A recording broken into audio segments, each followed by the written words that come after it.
નમસ્કાર બાળકો. ધોરણ 11 વિષય ઇંગ્લિશ યુનિટ ફર્સ્ટ એમાં પાર્ટ 2 આપણે આજે શીખવા જઈ રહ્યા છીએ. The journey of my life એટલે મારા જીવનની મુસાફરી from earth to Everest. Arunima સિંહાની આપણે આગળ વાત જોઈ કે અરુણિમા સિંહાને પેલા 5 જે ગુંડાઓ જે હતા ટ્રેનમાં એને ફેંકી દીધી અને ત્યાર પછી એ ટ્રેક પર એનો પગ કપાઈ ગયો.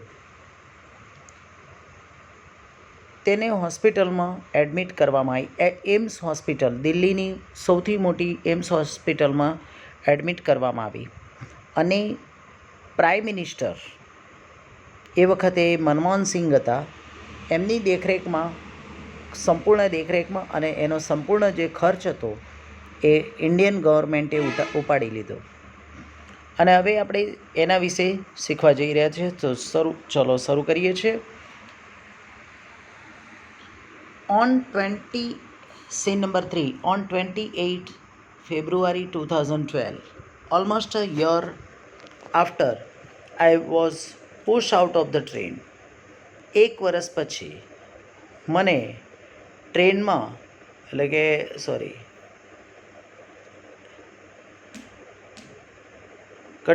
એક વર્ષ બાદ કે છે એટલે 28મી ફેબ્રુઆરી 2012 અને એક વર્ષ બાદ કે છે મને ટ્રેનમાંથી બહાર ફેંકી દીધેલી. I set out for the training institute set up by Bachendri Pal near Uttarkashi. હવે આ છોકરી માઉન્ટ એવરેસ્ટ સર કરવા માટે નીકળી પડી. બચેન્દ્રી પાલ જે ભારતની પહેલી મહિલા જે માઉન્ટ એવરેસ્ટ સર કરનારી હતી એને પોતાનો અહીંયા એક સંસ્થા સ્થાપી છે ઉત્તરકાશીમાં. I called up Bachendri Pal to tell her that. મેં બચેન્દ્રી પાલને તે માટે કહેવા કહ્યું કે વી હેડ રીચ ઉત્તરકાશી. મેં એમને ફોન કર્યો કે અમે ઉત્તરકાશી આવી ગયા છીએ.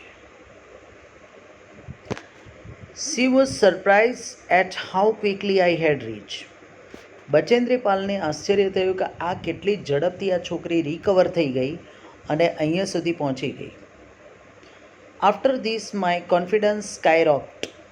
ત્યાર પછી તો બચેન્દ્રી પાલે જ્યારે આ છોકરીના વખાણ કર્યા તો પછી મારો જે આત્મવિશ્વાસ છે ને સ્કાયરોક્ટ થવા લાગ્યો. સ્કાયરોક્ટ એટલે ખૂબ જ વેગથી આકાશને ચૂંબવા લાગ્યો. Bachendri Pal always pump fresh confidence in me. Bachendri હંમેશા મારી અંદર રોજ ફ્રેશ કોન્ફિડન્સ મારામાં ભરતી. કહેતી કે Arunima you are far better than others. એમ જ કહ્યા કરતી કે તું બીજા કરતાં ઘણી સારી છે. These people seem to be suffering from a handicap. કે જે લોકો હેન્ડીકેપથી પીડાય છે, કેટલાક લોકો જે વિકલાંગ છે એ લોકો એમ પોતાની જાતને માને કે અમે કશું કરી શકતા નથી. પણ તું એવી નથી. But not you. I am proud of you. મને તારા ઉપર ગર્વ છે. But before Everest expedition you will have to prove yourself. પણ આપણે માઉન્ટ એવરેસ્ટ કંઈ નાનું નથી પર્વત. દુનિયાનો સૌથી ઊંચામાં ઊંચો પર્વત છે અને એ પણ જોખમી છે, રિસ્કી છે, બરફથી છવાયેલો છે. કયા સમયે શું થઈ જાય એ કશી ખબર પડતી નથી. તો તારી જાતને સાબિત કરવી પડશે. બરાબર. If you climb 21,798 feet high Chamser Kangri mountain in Ladakh. એણે એમ કહ્યું કે જો તું લડાખની અંદર ચમસાર કાંગડી નામનો પર્વત જે 21,798 ફીટ ઊંચો છે, લડાખ કાશ્મીરમાં આવી ભાઈ, તો જો એ તું ચડી શકતી હોય તો you will be on your way to Everest. તો તું એવરેસ્ટ ચડી શકીશ. I successfully completed that expedition by the time મેં આ સફળ જે નાનકડો જે ચમસાર કાંગડી પર્વત છે એ સફળતાપૂર્વક પૂરો કર્યો. By the time we reach the base camp, ત્યાર પછી અમે બેઝ કેમ્પ પર પહોંચ્યા. સિચ્યુએટેડ એટ 18,000 ફીટ, એટલે કે 18,000 ફૂટની ઉપર આવેલો છું. 16 of the 19 members of the team had retire, એટલે કે 19માંથી 16 સભ્યો તો અહીંયાથી આ ચડવાનું એમને ના પાડી દીધેલી. 19માંથી 16 સભ્યો, હવે રહ્યા 3, બરાબર. 3 સભ્યો જ ખાલી માઉન્ટ એવરેસ્ટ સર કરવા માટે તૈયાર હતા. Bachendri greeted me at the base camp, બચેન્દ્રીએ મને બેઝ કેમ્પ પર ગ્રેટેડ કર્યું. ગ્રેટેડ એટલે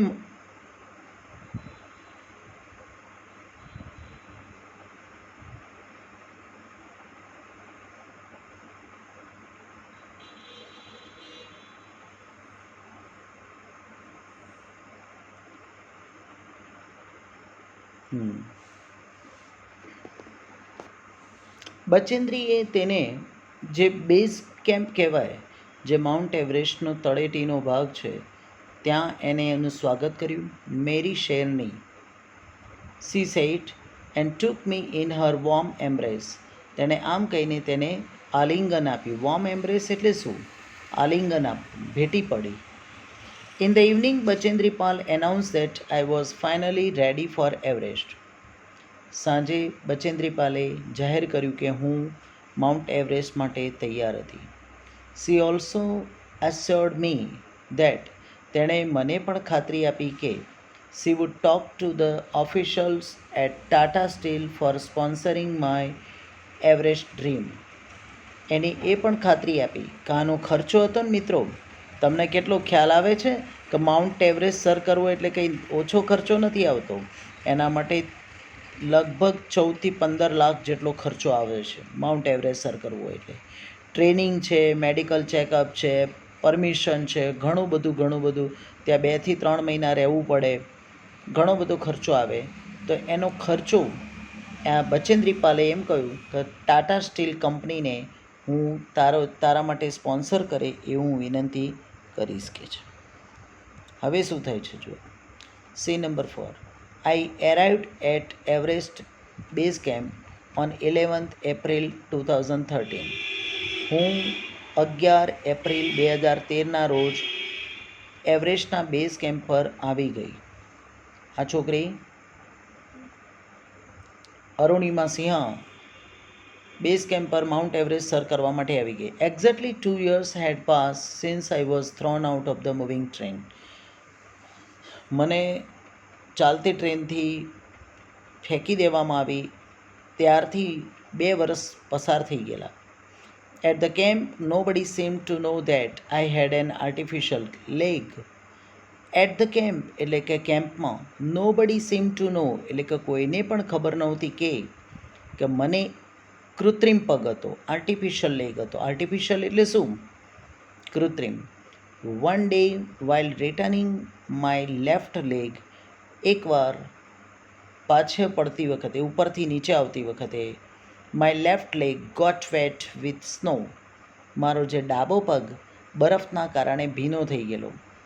because I had slip a couple of times on the slippery surface, કારણ કે લપસણી જે સપાટી પર, જે બરફથી છવાયેલી જે સપાટી પર તો હું ઘણો સમય સુધી ઉપરથી લપસતી રહી. Next morning I left the artificial leg out in the sun to dry. બીજી સવારે મેં મારો કૃત્રિમ પગ સુકાવા માટે મૂક્યો. At that time some foreigners realise that I had only one leg. એ વખતે કેટલાક ફોરેનરોને ખ્યાલ આવ્યો કે મારી પાસે ફક્ત એક જ પગ હતો. After that my TRP સોર્ડ. ત્યાર પછી મારો જે ટેલિવિઝન રેટિંગ પોઈન્ટ હતો એ વધવા લાગ્યો. ટેલિવિઝન રેટિંગ પોઈન્ટ એટલે ખબર પડી ને, ટીઆરપી. કોઈ પણ ચેનલ હોય ને મિત્રો, તો ચેનલ કઈ વધારે ચાલે છે કઈ ઓછી ચાલે છે તો એનો ટીઆરપી રેટ હોય. જે વધારે જોવાતી હોય એનો ટીઆરપી વધારે હોય. તો in my final expedition two સાગરમથા, જો એ જે માઉન્ટ એવરેસ્ટ હતો ને મિત્રો, એને માઉન્ટ એવરેસ્ટને ત્યાંના લોકલ લોકો જે છે, ત્યાંના લોકો નેપાળી લોકો એને સાગરમથા કહે. પહેલાં સાગર હતો પહેલાં, બરાબર, એને એટલે એના નામ પડ્યું સાગરમથા. હેડ ઓફ ધ સી કહેવાય, એટલે કે સમુદ્રનું હેડ કહેવાય, માથું. The local name for the peak of Everest, એટલે કે એવરેસ્ટનું ત્યાંના લોકોનું એક લોકલ નેમ છે. નીમાકાંચા વોઝ માય માઉન્ટેન ગાઈડ. હવે નીમાકાંચા કોણ હતો હું તમને કહું કે નેપાળી માણસ હતો, અને ત્યાં આવી રીતે જે પણ પર્વતારોહકો આવે માઉન્ટ એવરેસ્ટ સર કરવા માટે, તો ક્લાઇમ્બ કરવા માટે આવે ને, તો એ લોકોને મદદ કરતો. એમાં એનો એક એક્સ્ટ્રા ઇન્કમ ઊભી થતી ભાઈ નીમાકાંચાને. એ એક માઉન્ટેન ગાઈડ હતો, અને આ અરુણિમા સિંહાનો માઉન્ટેન ગાઈડ કહેવાય. He was a nice and helpful Nepalese man who use to scold me at times when upset. જ્યારે પણ આ છોકરી અપસેટ થતી ત્યારે કહે છે એ મને ધમકાવતો, બરાબર, સમયે. અને એ બહુ સારો વ્યક્તિ હતો, નેપાલીઝ માણસ હતો, અને મદદરૂપ વ્યક્તિ હતો. The last track to the peak of Everest began. હવે એવરેસ્ટની ચઢાઈનો છેલ્લો તબક્કો શરૂ થયો. થોડું જ હવે અંતર બાકી હતું. It was a very dangerous narrow path. છેક ઉપર સુધી ગઈ હતી. હવે એકદમ ખતરનાક અને સાંકડો રસ્તો હતો. આઈ સ્લીપ એન્ડ ફેલ વન્સ. એકવાર તો સ્લીપ પણ ખાઈ ગઈ અને નીચે પણ પડી. Even my oxygen was running out. અરે, મારો ઓક્સિજન પણ રનિંગ આઉટ એટલે ઓછો થઈ રહ્યો હતો. I was struggling with the my paining leg. મને મારા પગ બહુ દુખતા હતા. પેનિંગ લેગ, એક તો પગ જે આર્ટિફિશિયલ હતો ને, કૃત્રિમ પગ હતો મિત્રો, એટલે એના કારણે એને દર્દ વધારે થતું હતું. અને ઉપર જેમ જેમ જઈએ તેમ ઓક્સિજન ઓછો થતો જાય. My Sherpa said I must quit. જે શેરપા જે છે ને મિત્રો, એ નીમાકાંચાનું જ નામ છે. નીમાકાંચા એને ત્યાંના લોકો શું કરે, એને શેરપા કહે. એણે કહ્યું મારે અહીંથી છોડી દેવું જોઈએ. ક્વિટ એટલે છોડી દેતું ચડવાનું. But I knew that there was no going back. મને ખબર હતી કે મારે હવે પાછા વળીને કોઈ મતલબ નહોતો. I push forward through my Sherpa kept insisting that I should return. I push forward through my Sherpa એટલે કે મેં મારા શેરપા દ્વારા ધીરે ધીરે ઉપર તરફ એ મને ખેંચીને ઉપર તરફ લઈ જતો, અને એ પાછો આગ્રહ કરતો. કેપ્ટ ઇન્સિસ્ટિંગ એટલે કે આગ્રહ પણ કયા કરતો કે તું પાછી વળી જા, હવે તારું કામ નહીં, તું નહીં ચડી શકે, આવું બધું વારંવાર કયા કરતો. પણ આ છોકરી I have enough oxygen to reach the summit and hoist the country's flag. એ વખતે મારી પાસે પૂરતો ઓક્સિજન હતો અને રાષ્ટ્રનો ધ્વજ લહેરાવાનો હતો. What happens afterwards doesn't matter any more. પછી જે થવું એ થવા દો. આઈ ટોલ્ડ નીમાકાંચા ફર્મલી. મેં દ્રઢપૂર્વક કહી દીધું કે હું માઉન્ટ એવરેસ્ટ સર કરીને જ રહીશ. Remember, no one can defeat you until you concede. એક વસ્તુ યાદ રાખો, જ્યાં સુધી તમે હારો નહીં ત્યાં સુધી તમને કોઈ હરાવી નથી શકતું. ડિફીટ કરવું એટલે હરાવવું. Yes, occasional failures will test you. હા, કેટલીક વાર નાની નિષ્ફળતાઓ તમારી પરીક્ષા લે, બટ કીપ ટ્રાઇંગ. પણ પ્રયત્ન કરતા રહો. Some doors of opportunity will certainly open. કેટલાક જે ઓપોર્ચ્યુનિટી એટલે કે શું કહેવાય, તકના દરવાજા ચોક્કસ ખુલે છે. Then I could see him following me even as I continue to drag myself to the top. પછી હું જોઈ શકતી હતી કે ધીરે ટોપ પર હું ઉપર ચડતી, પોતાની જાતને ઉપર પકડીને ખેંચીને પણ ઉપર ચડતી હતી. ધ ડ્રેગ વોક ડ્રેગ એટલે ઘસડાતા એમ કરતાં continue till it finally happen. જ્યાં સુધી એ માઉન્ટ એવરેસ્ટની ટોચ પર ના આવે ત્યાં સુધી આવી રીતે ચડતી રહી. The top is a small 20 by 20 ice table. Top છે ને ઉપરનો જે શિખર છે ને એ 20x20નું ટેબલ હતું. I saw several flags of various countries fluttering proudly.